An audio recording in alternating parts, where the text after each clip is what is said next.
Charles Oliveira सिर्फ जीतने नहीं वाले, वो इलिया टोपुरिया को एक्सपोज करने वाले हैं और वॉक थ्रू करने वाले हैं इलिया टोपुरिया के ऊपर से। ये कहना है जीन सिल्वा का।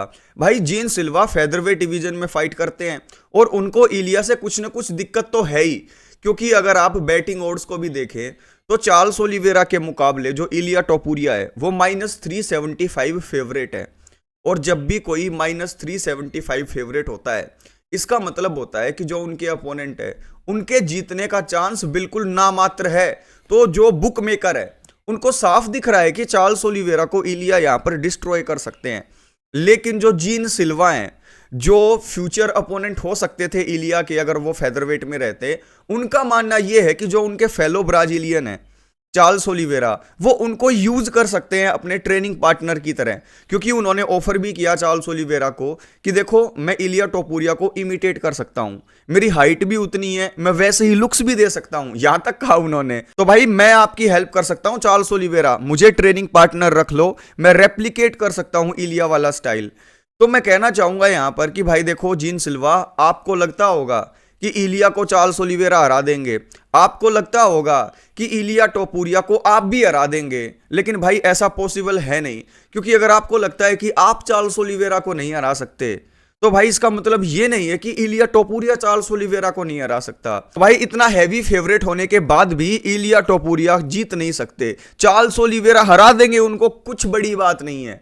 ऐसा सोचना जीन सिल्वा का जलने की वजह से है, या रियलिटी में चार्ल्स ओलिवेरा के पास इतने स्किल्स हैं जो हम फाइट फैंस को दिखाई नहीं दे रहे, जो बुक मेकर्स को दिखाई नहीं दे रहे। और वो बेवकूफ है क्या जो इतना ज्यादा हैवी फेवरेट टोपुरिया को कर रखा है। टोनी फर्गसन यूएफसी से तो जा चुके हैं, लेकिन जीएफएल में उनकी फाइट होने वाली थी डिलियन डेनिस के साथ इसी महीने में 25-26 तारीख को। यहां पर यह इवेंट ही कैंसिल हो गया है। और न्यूज ये आ रही है कि जो ये जीएफएल लीग थी, उनके जो मेन इन्वेस्टर थे उन्होंने पुल आउट कर लिया है। तो भाई यूएफसी के कंपटीशन में ये जो जीएफएल थी, ये शुरू होने से पहले ही बंद हो गई है। डेरन टिल हमजत चिमाएव के लंगोटिया यार है, यानी कि पुराने टाइम से दोस्त हैं। हमजत चिमाएव के साथ ट्रेनिंग भी कर चुके हैं, उनके साथ रह भी चुके हैं, यानी कि एक साथ उन्होंने खूब टाइम स्पेंड किया है। यहां पर उनका कहना यह है कि ड्रीकस डुप्लेसिस के साथ मैं फाइट कर चुका हूं, यानी कि डेरन टिल ने फाइट की थी डीडीपी के साथ यूएफसी में। और उस फाइट में हुआ क्या था, वन साइडेड डीडीपी ने रैली निकाल दी थी डेरन टिल की।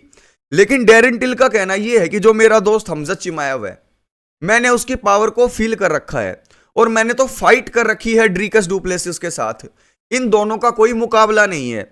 डेरन टिल का कहना यह है कि मुश्किल से मुश्किल 10 मिनट लगेंगी, उसके अंदर हमजत चिमाएव ड्रीकस डुप्लेसिस को टेक डाउन भी करेंगे, उनकी बैक को भी लेंगे और उनको चोकआउट करके मैच को फिनिश कर देंगे। यानी कि कोई कंपैरिजन बनता ही नहीं है डीडीपी और हमजत का, क्योंकि हमजत चिमाएव के पास जो पावर है उसकी आधी भी डीडीपी के पास नहीं है, ऐसा डेरन टिल का मानना है। लेकिन मेरा ऐसा मानना है कि भाई पावर को आप अलग साइड में रख दो, लेकिन जो रेसलिंग स्किल है, जिस तरीके की मेंटेलिटी है हमजत की, वो उन्हें स्टैंड आउट करवाती है। तो क्या डेरन टिल का इतना ज्यादा कॉन्फिडेंट होना कि उनके फ्रेंड हमजत चिमाएव जो हैं फार सुपीरियर है फिजिकलिटी में डीडीपी से, ऐसा सोचना उनका वहम है या रियलिटी में ही ऐसा है। रॉबर्ट विटेकर ने कहा है कि यार जैक डेला मेडलिना की जो फाइट देखी उन्होंने बिलाल मोहम्मद के खिलाफ, वो कॉन्फिडेंट थे कि बिलाल मोहम्मद के खिलाफ वो जीतेंगे। लेकिन वो कॉन्फिडेंट है कि अगर इस्लाम मखाचेव के साथ उनकी फाइट हो, जैसा कि हम सबको पता है जेडीएम वर्सेस इस्लाम मखाचेव की फाइट होनी ही होनी है, तो रॉबर्ट विटेकर का कहना यह है कि इस्लाम मखाचेव हारने वाले हैं। यानी उनके हिसाब से इस्लाम मखाचेव जो अपनी डेब्यू फाइट करेंगे 170 में, वेल्टरवेट डिवीजन में आते ही पहली ही फाइट में वो हार कर अपने ओरिजिनल वेट क्लास में चले जाएंगे। यहां पर जैक डेला मेडलिना के पास जो पावर है, जो उनके पास एडवांटेज है टॉर्क की उनके हाथों में, वो इस्लाम मखाचेव को दिक्कत देने वाली है। रॉबर्ट विटेकर ऐसा बोल रहे हैं। और उन्होंने ये भी कहा कि जो एबिलिटी है इस्लाम मखाचेव की पंचेस को एब्जॉर्ब करने की, इतना दम है एक बीट डाउन को सहन करने का बिलाल मोहम्मद के पास, इस्लाम मखाचेव को तो बहुत दिक्कत हो जाएगी अगर इतनी मार उनको पड़ गई, क्योंकि उनकी कार्डियो, उनकी चिन जैसे बिलाल मोहम्मद की होल्ड अप कर गई थी, जेडीएम के सामने इस्लाम की चिन होल्ड अप नहीं कर पाएगी। तो ऐसे में रॉबर्ट विटेकर के हिसाब से बेशक इस्लाम मखाचेव वेल्टरवेट डिवीजन में जा तो रहे हैं, लेकिन पहली ही फाइट में हारकर वापस आने वाले हैं लाइट वेट में। जहां पर डेरेन टिल ने पिक किया हमजत चिमाएव को जीतने के लिए बिल्कुल आसानी से, मिनटों में। ऐसे ही शॉन स्ट्रिकलैंड से पूछा गया कि भाई जीतने कौन वाला है। एक तरफ हमजत चिमाएव है और दूसरी तरफ ड्रीकस डुप्लेसिस है।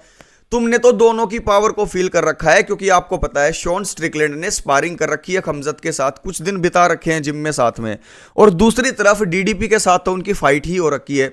तो उन्होंने कहा कि देखो ये जो चेचनिया का जो फाइटर है हमजत चिमाएव, ये नकली है, इसके बस की कुछ नहीं है। ये बस एक हाइप ट्रेन है जो किसी भी टाइम पर डिरेल हो सकती है। खुदा ने खास्ता अगर मेरे साथ फाइट हो जाती तो मैं हमजत चिमाएव को मरोड़ के फेंक देता, लेकिन ड्रीकस डुप्लेसिस के साथ जब फाइट होगी हमजत की, तो आप शौक मत हो जाना जब ड्रीकस डुप्लेसिस आउट क्लास कर दे हर किसी चीज में हमजत को। और क्या तुम पावर पावर चिल्लाते रहते हो? कोई घंटे की पावर कुछ नहीं है हमजत के पास, पावर तो ड्रीकस डुप्लेसिस के पास है। तो इस फाइट के अंदर ड्रीकस डुप्लेसिस जीतने वाला है। जो लोग सोच रहे हैं हमजत जीतेगा, वो उल्लू के पट्टे हैं। ये कहना है शॉन स्ट्रिकलैंड का। देख लो भाई, अब शॉन स्ट्रिकलैंड से हमें पूछना पड़ेगा कि कौन जीतने वाला है। खुद यार शॉन स्ट्रिकलैंड एक ऐसे फाइटर है जो स्पारिंग के टाइम पर अपने पार्टनर के साथ फाइट करते हैं और फाइट के टाइम पर अपने अपोनेंट के साथ स्पारिंग करते हैं। भाई शॉन स्ट्रिकलैंड, कुछ तो शर्म खाओ। डैनियल कॉर्मिये का कहना यह है कि जॉन जोन्स टॉम एस्पिनल की हाईलाइट नहीं बनना चाहते, इसीलिए वो अवॉइड कर रहे हैं इस फाइट को हर कीमत पर। यानी कि ले देके डैनियल कॉर्मिये का मानना यह है कि फटी पड़ी है यहां पर जॉन जोन्स की। उनके बस की नहीं है कि वो टॉम एस्पिनल के साथ हैवीवेट डिवीजन की फाइट करे। यानी कि डीसी के हिसाब से जॉन जोन्स कुछ नहीं है। जॉन जोन्स आएंगे, टॉम एस्पिनल उनको ऐसे ऐसे टच करेंगे और जॉन जोन्स गिर जाएंगे, बात खत्म, हाईलाइट कट जाएगी। अरे भाई जॉन जोन्स को हराना ही बहुत बड़ी बात है, उनकी हाईलाइट काटना, उनको 5 मिनट में अनबॉक्स कर देना, ये तो बहुत बड़ी बात है भाई। आप ऐसा नहीं कर पाए तो क्या आपको लगता है टॉम एस्पिनल ऐसा कर पाएगा? देखिए डीसी को अभी थोड़े दिनों पहले जॉन जोन्स ने ट्रोल किया था कि लाइट हैवीवेट डिवीजन में जैसे मैंने यहां पर डीसी को हराया, उससे कहीं जल्दी मैं हैवीवेट डिवीजन में हरा देता। तो डीसी ने जैसे ही ये सुना उनको आग लग गई और उसके एक दिन के बाद उन्होंने ये इंटरव्यू दे दिया जिसके अंदर उन्होंने कहा है कि जॉन जोन्स डर रहा है, जॉन जोन्स की फटी पड़ी है। जॉन जोन्स को पता है कि अगर उसने टॉम एस्पिनल के साथ फाइट की टाइटल के लिए, तो हैवीवेट डिवीजन में जो टॉम एस्पिनल है वो ऐसे मुक्के मारेंगे उन्हें कि हाईलाइट कट जाएगी उनकी। अब आप मुझे बताओ, क्या जॉन जोन्स डरपोक है? क्या वो डक कर रहे हैं? देखो भाई डरपोक है या नहीं मुझे नहीं पता, लेकिन डक तो जरूर कर रहे हैं। यार अली अब्दुल अजीज ने यह कहा है कि इस्लाम मखाचेव ने लाइट वेट डिवीजन की बेल्ट छोड़ दी है। अब चार्ल्स ओलिवेरा और इलिया टोपुरिया के बीच में यूएफसी 317 में नया चैंपियन हमें मिलेगा, लेकिन इन दोनों में से कोई भी चैंपियन बन जाओ वो रियल चैंपियन नहीं होगा। ये तो बर्गर किंग की बेल्ट के लिए जो है फाइट की जा रही है, कोई लाइट वेट चैंपियन नहीं बनेगा, यहां पर बर्गर किंग चैंपियन बनेगा। तो भाई मैं अली अब्दुल अजीज को कहना चाहता हूं कि जो बर्गर किंग चैंपियन है वो तो फर्स्ट एंड लास्ट अरमान सारूकियान ही है, उनसे ये बेल्ट कोई नहीं छीन सकता भाई, ना पैडी पिमलेट ना तुम खुद। लेकिन जहां तक अली अब्दुल अजीज का यह कहना है कि लाइटवेट डिवीजन की जो बेल्ट होगी वो हमेशा इस्लाम के पास रहेगी, वो ऑन पेपर चैंपियन ना रहे लेकिन अनक्राउंड चैंपियन हमेशा रहेंगे। तो मैं अली अब्दुल अजीज को यह कहना चाहूंगा कि भाई अगर इलिया वहां पर जीत गए और तुम्हारे कैंप की तरफ से ये बातें लगातार आती रही कि भाई इलिया तो चैंपियन है ही नहीं, इस्लाम मखाचेव तो कभी लाइट वेट अपनी बेल्ट हारा ही नहीं, तो रियल चैंप तो यहां पर इस्लाम मखाचेव ही है। ये अगर बात आई तो इलिया टोपुरिया और उनके फैंस को और उनके कैंप को ये पूरा हक मिल जाता है कहने का कि Islam Makhachev ran away. Islam Makhachev के पास मौका था कि इलिया टोपुरिया को हरा कर ये बेल्ट भी रख लेते अपने पास, किसी ने मना किया था क्या? ऐसे तो भाई अगर कोई बेल्ट को अपनी छोड़कर नेक्स्ट डिवीजन में चला जाता है, चाहे इंजरी की वजह से चाहे किसी और वजह से, तो मतलब कि वो तो पापा ही बन गया उस डिवीजन का। ऐसा बिल्कुल भी नहीं है। अगर यहां पर इलिया टोपुरिया या चार्ल्स ओलिवेरा चैंपियन बन जाते हैं तो उनको वही इज्जत मिलेगी, उनको वही प्लेस मिलेगी। अगर इस्लाम मखाचेव वेल्टरवेट डिवीजन के चैंपियन बन जाएं और उसके बाद ये कहें कि मैं तो लाइट वेट का भी चैंपियन हूं, ये बच्चों वाली बात होगी। और मैं अली अब्दुल अजीज को कहना चाहता हूं कि भाई जब आप इतनी बड़ी बातें बोलते हो दूसरे कैंप को और फिर दूसरा कैंप आपको कुछ कहता है तो विक्टिम कार्ड नहीं प्ले करने का फिर बाद में बाबू। आज की इस वीडियो में मजा आया होगा, ऐसी वीडियोस आती रहेंगी, बस चैनल को सब्सक्राइब करके वीडियो को लाइक कर दो। 40% मेरे भाई नहीं करते हैं, कर दो यार, ऐसा मत करो मेरी जान।